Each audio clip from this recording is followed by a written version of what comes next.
Welcome to Rice Fortification Monitoring, a course designed to help rice fortification stakeholders successfully monitor rice fortification activities. My name is Jason McCoy. I will guide you through this course as the narrator. The primary contributors to the course include the Food Fortification Initiative, or FFI, the Global Alliance for Improved Nutrition, widely known as GAIN, and the International Grains Program Institute of Kansas State University. You can read more about each entity by accessing the websites included here. You can also read about them on your syllabus. In this first module, I'll provide you with a brief overview of the following topics: rice as a staple food, the process of fortifying rice, and monitoring rice fortification programs. I'll also cover some course administrative matters, so you know what to expect while going through the course modules, and know whom to contact with questions. Rice is a semi-aquatic grass, meaning that it grows best in wet conditions. In some countries, rainfall is sufficient to cultivate rice, whereas in other areas, irrigation systems are used to ensure sufficient water is present for growth. Rice is a staple cereal crop for nearly half of the world's 7 billion people. Most species of rice are wild. In fact, only 2 have been domesticated and are widely consumed by humans. They are called Oryza sativa, OS, and Oryza glaberrima, OG. OS was first cultivated in Southeast Asia. OG is native to Africa, near the Niger River. OS is typically preferred by farmers, even in Africa, due to its sturdier nature and better yields. Asian countries grow roughly 90% of the rice available for human consumption, with production in China and India far surpassing other countries. Of all rice produced, only 7 to 8% of it is traded. Therefore, rice is mainly eaten where it is cultivated. Case in point, Asia. Not only are Asian countries known for rice production, Asian populations are known for eating a lot of it. This map combines a lot of information including rice imports, exports, and consumption. The areas of darkest gray and blue indicate high rice consumption, 100 to 300 grams per capita per day. For those living in poverty in Asia, rice accounts for a whopping 50 to 75% of daily caloric intake. Rice consumption is also common in certain African, Caribbean, Central American, and South American countries. Paddy rice is the term used for unprocessed rice kernels. You can see in this picture that paddy rice has a hard protective covering called the husk, or hull. Husks offer rice kernels protection as they grow, but humans cannot digest them. For this reason, the kernels must be milled prior to consumption. Instead of discarding rice husks, mills sell them to manufacturers of pet food, fertilizers, and certain building materials. They are also used as biomass fuel. Underneath the husk, you will find whole grain rice, which contains 3 primary parts: the bran, the germ, and the endosperm. Most vitamins and minerals are in the bran and the germ. The endosperm has starchy carbohydrates and proteins.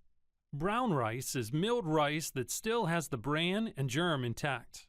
White or polished rice is milled rice that has been stripped down to the endosperm. With the nutrient-rich bran and germ removed, white rice is less nutritious than brown rice. This chart shows the nutrient levels of rice at various extraction rates. 100% extraction rate is for paddy rice, 82% is for brown rice, and 72% is for white rice. However, in some cases, white rice can have an extraction rate of as low as 40%. Extraction rate signifies the amount of paddy rice that was extracted to make the final product. You can see that as the extraction rate decreases, the vitamin and mineral levels also decrease. Some companies parboil, short for partially boil paddy rice with the husks intact prior to putting it through the milling process. Parboiling helps rice maintain some of its intrinsic nutritional value. The process forces nutrients, especially thiamine and niacin, from the bran into the endosperm. Consumers may be attracted to parboiled rice for the nutritional benefits, fluffy texture, shorter cooking time, and decreased rate of spoilage. Any type of rice can be parboiled. For those of you who aren't familiar with rice cultivation and milling, I encourage you to check out this 3-minute video, which shows traditional rice growing methods. It was produced by the Tesco Eat Happy Project, an initiative to help children understand more about food, where it comes from, and how to cook it. Rice fortification involves adding vitamins and minerals to rice grains, either during the milling process or at a blending facility. The human body needs these vitamins and minerals in small amounts, so they are also sometimes called micronutrients. When used to fortify foods, they are called fortificants. Please note, fortification is not the same as biofortification. Fortification involves increasing the nutrient content of a food product post-harvest, while biofortification aims to enhance the nutrient content of crops through agronomic practices, such as conventional plant breeding, prior to planting. The primary objective of fortification is to improve the nutrient intake of a population, thereby decreasing the risk of micronutrient deficiencies and their related consequences in the country. I'll explain more about the benefits of food fortification in the next module, but briefly, improved nutrition makes people smarter, stronger, and healthier. Some food manufacturers voluntarily fortify a few items to diversify their product base and to target a specific group of consumers. For example, yogurt may be fortified with extra fiber and vitamins on a voluntary basis and marketed towards adult women as a way to improve digestive health. Other targeted programs include fortifying staple foods that are provided by international organizations to displaced people, or by government social programs to individuals living in poverty. This course, however, will focus on nationally implemented fortification programs. Unlike targeted programs, these are intended to have broad coverage in order to improve the health of most people in a population. This map displays the various rice fortification programs that are implemented around the world. You can see that many governments fortify rice as part of targeted social safety net programs. The green star indicates such programs. To date, 6 countries have also adopted legislation for mandatory rice fortification with the intention of reaching entire populations: the United States, Costa Rica, Nicaragua, Panama, the Philippines, and Papua New Guinea. On the contrary, nearly 90 countries have legislation for wheat flour fortification. Why the discrepancy? The technology for flour fortification has been practiced for many years, and the process is very simple. For instance, it would be as easy to fortify wheat flour as it is to fortify rice flour. However, fortification of rice is more complex due to the particle size difference between micronutrient powders and rice kernels. Also, the technology for rice fortification is still evolving. You will learn more about the technology options in Module 3. A variety of foods can be fortified. In addition to rice, salt, vegetable oil, milk, wheat flour, and maize flour are often designated as vehicles for delivering essential vitamins and minerals to populations. Rice is a viable option because it is consumed daily in large quantities by populations in Asian countries, along with populations in some South American and African countries. In these places, a national rice fortification program is likely to achieve the desired public health impact. With that basic understanding of milling and fortification, let's move on to monitoring. When you think of the term monitoring, what words come to mind? Observation, data collection, analyses. Monitoring is the intentional, ongoing process of obtaining, analyzing, and interpreting data related to program implementation. Do you think monitoring a fortification program is important? We think monitoring is essential. It enables you to discover problems early and make corrections in a timely manner. That helps ensure that the initiative will have the desired public health impact. Additionally, reviewing data collected over a span of time, say 2 years, can show positive trends and growth. When stakeholders realize how far the program has come, everyone will be motivated to continue the good work. 4 types of monitoring will be covered in this course: internal and external monitoring, which both occur at mills; import monitoring, which is conducted at border entry points; and commercial monitoring, which takes place at retail locations. Another well-known type, household monitoring, is not included in this course. Internal monitoring is conducted by staff at rice mills. It includes 2 components: quality assurance and quality control, which will be described in another module. External, import, and commercial monitoring are all considered regulatory monitoring, which is the responsibility of government authorities and inspectors. External monitoring has 2 primary components: technical audits and factory inspections. All of these terms will be covered in more detail later. People often use the words monitoring and evaluation together, but this training course only covers monitoring. Impact evaluations assess the population-wide nutritional impact resulting from rice fortification. They require a lot of planning, labor, and financial resources. Do not invest in an impact evaluation until monitoring consistently indicates that the rice fortification program is running smoothly and that a significant proportion of the target population is consuming fortified rice. Prior to committing to a full impact evaluation, program leaders may consider using Fortimas. Fortimas stands for Fortification Monitoring and Surveillance.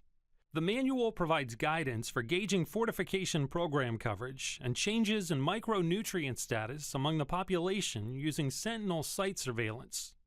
Schools and health clinics are often chosen as sentinel sites. Fortimas focuses on trends rather than statistical significance. Another option to use is FACT, which stands for Fortification Assessment Coverage Tool. It helps program leaders evaluate the coverage of adequately fortified foods and consumption of those products among the most at-risk populations, such as women of reproductive age and very young children. FACT is comprised of modules and can be easily customized to your country's needs. With FACT, data are collected at the household level. To learn more about Fortimas and FACT, see the resource section of Module 1. During the remainder of this module, we'll cover some administrative matters.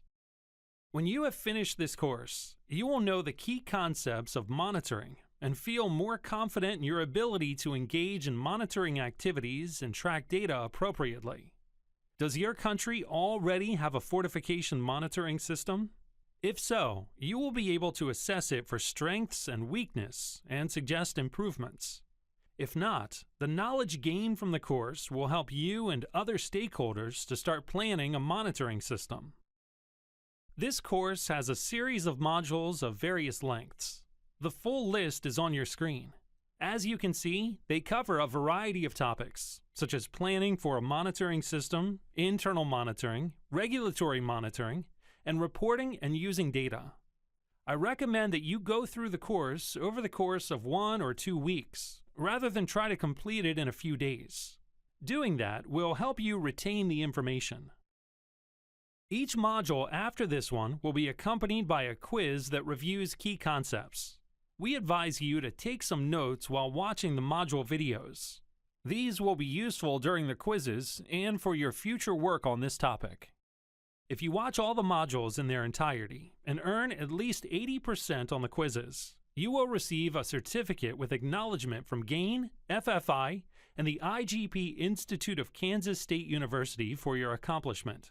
1 continuing education credit can also be granted if needed for your profession. The course is self-driven and pre-recorded. If you have general questions about the course or are hindered by a technical difficulty, please contact either the course moderator or the course administrator. The contact information for both individuals is in the course syllabus. If you have a question related to the course content, please post it on the discussion board. That way, other students can comment and learn along with you. Finally, there are a few important points to mention which will help you to better understand the course content. First, there is no requirement for rice fortification stakeholders to implement everything stated in the forthcoming modules. Rather, the course aims to provide guidance and promote conversations and collaboration among those involved with rice fortification monitoring efforts. Second, there are many similarities between flour fortification and rice fortification, especially related to monitoring practices. For this reason, I will reference flour fortification periodically in the course. Third, the majority of rice is fortified at rice mills rather than at blending facilities. For this reason, and to avoid repeating both throughout the course, you will only hear the terms rice mills or mills going forward. However, keep in mind that the principles of rice fortification monitoring also apply to blending facilities that fortify rice. Lastly, I would like to provide you with the definitions for a few terms that will be used frequently. Unfortified rice is milled rice without any vitamins and/or minerals added. Fortified kernels are rice-shaped kernels containing a vitamin and mineral blend, or whole rice kernels coated with a vitamin and mineral blend. They are produced with extrusion and coating technology, respectively. Lastly, fortified rice. Fortified rice is milled rice that has vitamins and/or minerals added by various means, fortified kernels being one of them. For additional definitions, please refer to the course glossary. It is available as a resource for this module. That concludes the introduction. Remember, there will be a quiz after all the other modules. Good luck!